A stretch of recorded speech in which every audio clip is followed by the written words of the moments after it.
Shalom, saya Kivi Salsania Nuban dari Prodi Pak kelas B semester 2 akan melakukan presentasi untuk materi dengan judul Periodisasi Sejarah Gereja Indonesia. Yang pertama, saya akan membahas pengertian. Jadi apa itu periodisasi?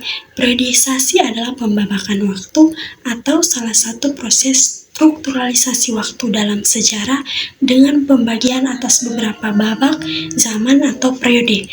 Maka jika periodisasi adalah pembabakan waktu, maka periodisasi sejarah gereja Indonesia adalah usaha-usaha untuk membagi-bagi masa sejarah gereja itu atas periode-periode atau batas-batas waktu tertentu. Slide berikut, saya membahas tentang periodisasi sejarah gereja di Indonesia menurut T.H. Moeller-Krueger.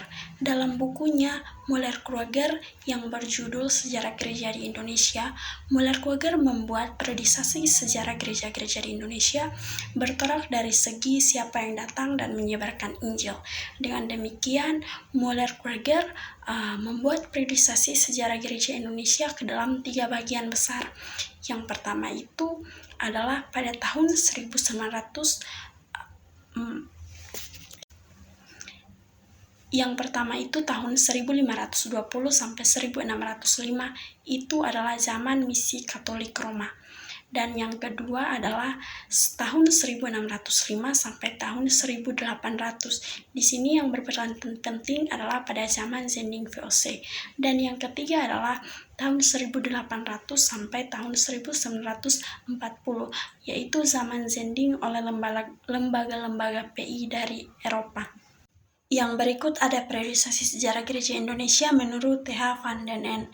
Dalam bukunya T.H. van den Ende yang berjudul Ragi Cerita 1, beliau menggunakan periodisasi yang berdasarkan beberapa segi sejarah gereja yang digabung. Dengan demikian, pembagian sejarah gereja Indonesia menurut van den Ende itu ada beberapa. Yang pertama, tahun 1522 sampai tahun 1800. Pada periode ini, negara Portugis dan juga VOC memainkan peranan penting dalam perluasan dan pemerintahan gereja.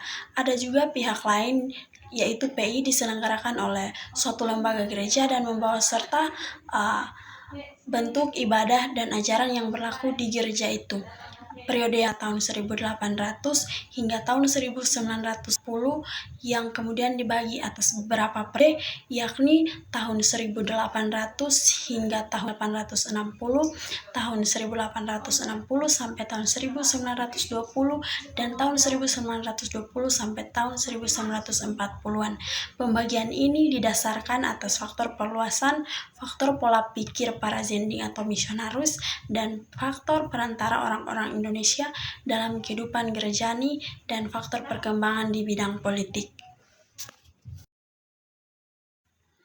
Yang terakhir ada periodisasi sejarah gereja Indonesia menurut Dr. Fridolin Ukur. Dalam studi sejarah gereja, Fridolin Ukur menetapkan periodisasi sejarah gereja Indonesia menjadi 2. Yang pertama, prasejarah gereja di Indonesia tahun 645 sampai tahun 1930 atau 1935. Masa ini dibagi dalam beberapa periode lagi. Yang pertama, kedatangan kelompok Kristen Nestorian yang berpusat di Mesopotamia Hilir atau Irak ke Sumatera yang terjadi antara tahun 645 sampai 1500. Yang kedua, kedatangan Gereja Katolik di Indonesia antara tahun 1511 sampai tahun 1666. Yang ketiga, tersebarnya Kristen Protestan di Indonesia antara tahun 1605 sampai 1910 yang terbagi dalam 2 tahap, yaitu zaman Calvinis VOC tahun 1605 sampai 1800 dan zaman pemerintahan kolonial Hindia Belanda tahun 1800 hingga tahun 1930 atau 1935. Dan yang keempat, lahirnya gereja-gereja suku atau gereja daerah dan gerakan Pentakosta di Indonesia.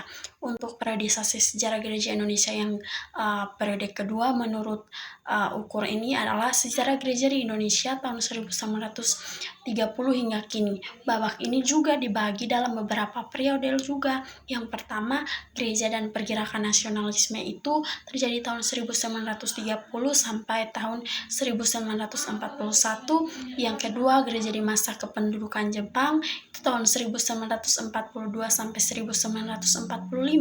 Dan yang ketiga adalah gereja di masa perang kemerdekaan Republik Indonesia itu tahun 1945 sampai 1950. Dan yang terakhir adalah gereja yang bertumbuh dan tinggal landas, itu adalah di mana tahun 1950 dan hingga kini. Demikian penyampaian materi saya tentang periodisasi sejarah gereja Indonesia. Semoga dapat bermanfaat bagi kita semua. Salam.